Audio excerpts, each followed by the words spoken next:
So, I mentioned a little bit about palettes and wet palettes and that kind of thing. We showed you the little palettes that you can buy, with the little cups in them for your paints. They're fine. The problem with those are that your paints dry out. One of the enemy of the miniature painter is too thick a paint. The main mantra is to thin your paints, thin your paints, thin your paints. And when they're sitting in those little cups, they get dry, they get thick, they get tacky, and leave chunks on your miniature or cover too much or do whatever. So, I suggest using the wet palette. This is an actual professional wet palette you can buy, about $25. It has little mixing spots. The main thing about it, it has a spongy piece and parchment paper. Now, I've never used this. I bought it. Huh? Have you used a wet palette? Yes, I've never used this wet palette. I've never used a professional wet palette. I've always made my own. I got this for free, so eventually I will use it. But probably, maybe today. We're gonna make our own. So, Rubbermaid, Target, whatever brand of disposable storage container. Fairly shallow is better. This shape or even the oblong rectangular shape is fine.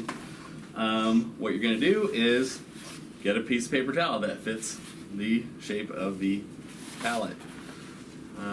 Doubled over is probably best anyway, so these actually fit pretty much perfectly. Look at that. By design. By design.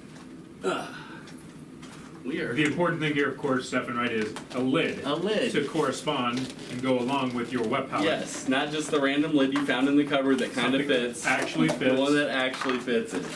With the idea that once you put your paint onto the wet palette, you could seal it and come back to it later on. Even days later sometimes. So you're not wasting paint. You want to put some water in there, enough to soak the paper towel, and just not have extra running around in there.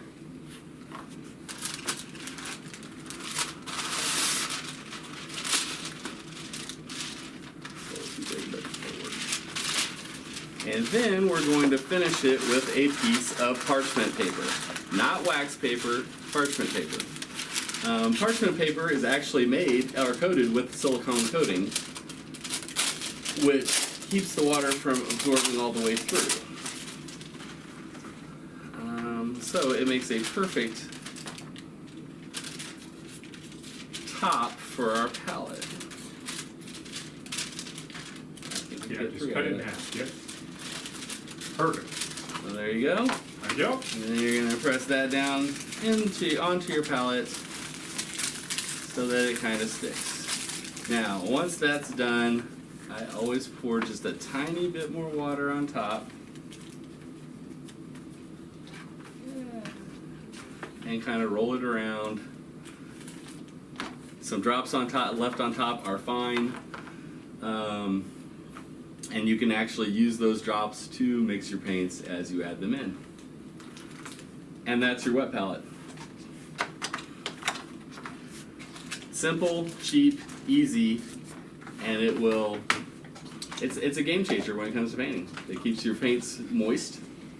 It keeps them from drying out because that moisture level underneath. Again, you can use the extra water. You can always add water to your paints. And makes a nice little spot to, Excellent. add your paints and get painting. And again, like you said, you're done with it, you close it up. Whatever paint you got in there stays wet. After a while, you'll notice some discoloration in the paper towel underneath. Usually that's just paint. When you can tell it's kind of mold or something not good, throw it away. New paper towel, new top, and you're good to go. I change out the top sheets more often than I do the paper towels. Start out painting a miniature using our speed paints or contrast paints, whichever you're using. Games Workshop, Citadel paints call them contrast. Army Painter calls them speed paints. They're basically the same thing. One thing to know about or some things to know about the speed paints or contrast paints, they are a much thinner paint than your normal base coat paints or finish paints or layer paints or any of that kind of thing. They are thicker than a wash, but much thinner than a regular paint. So they can actually be used straight out of the pot. You don't need to thin them down, do anything like that. They're ready to go as is. So basically how they work, you want, usually like we said, a white base coat, or you can do a zenithal with a heavier white than you normally would. And you're just going to paint the area you want with that color. It'll run over the area. It's going to pool up in depressions or deeper areas. It'll sit lighter. It won't sit as heavily on the raised portions. So it's going to give you basically 3 layers of the color. You're going to have your deep tones, your mid tones, and then your higher up highlights. So they're basically created as a way to skip all the other steps and get painting done fast. They look pretty good. Again, I like them better in certain uses than others, but we're going to do it because it's fun. When applying it to the miniature, any considerations to take account of? I guess we can talk a little, not really. You're just going to want to paint it over the areas, spread it out pretty good, but try not, not to soak it back up out of the areas it's pooling. That's going to take it right back out of your detail, where it's going to naturally pool up and be darker. As with any painting, we haven't really talked about this, be careful when dipping your paintbrush into your paint. You never want to get it in the top third of the brush, approximately. The top area of the brush is called the ferrule. That is where the glue holds the brush into the handle, basically, into what you hold on to. If you get paint in there, it dries. It's very hard to get out, and it will split the hairs of your brush apart, and you will no longer be able to get fine points. The finer the point you can get, the easier it is to paint detail. So when your brush loses those points, it's kind of useless. With these contrast paints and these... Except for a dry brush, then you can use it as that.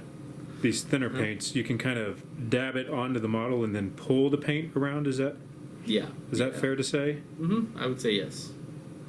And again, you're wanting it to pool. You want it to find those deeper areas. So perhaps where the detail is. Start on the flatter surfaces and pull out to, or pull to your, where your detail is. To the nooks and the crannies. Right. If you see there's a nook and cranny a nook that's not getting much paint, you might run your brush over it again and get, when you reload and get some fresh paint in there so it actually does flow into there a little better. Should somebody using contrast paints be concerned about making mistakes? As in, perhaps that part of the mini that you're working on right now, Stefan, you don't want it to be that color. Do I need to go back over and repaint it white before I do my next layer? It depends on how much paint you get on that other layer. I mean, I don't think there's any mistake that is not correctable, and sometimes your mistakes end up looking really cool. So, try. It's all trial and error on brush control. The more you do it, the better your control is going to be, and you're going to be able to get your paints where you want them. But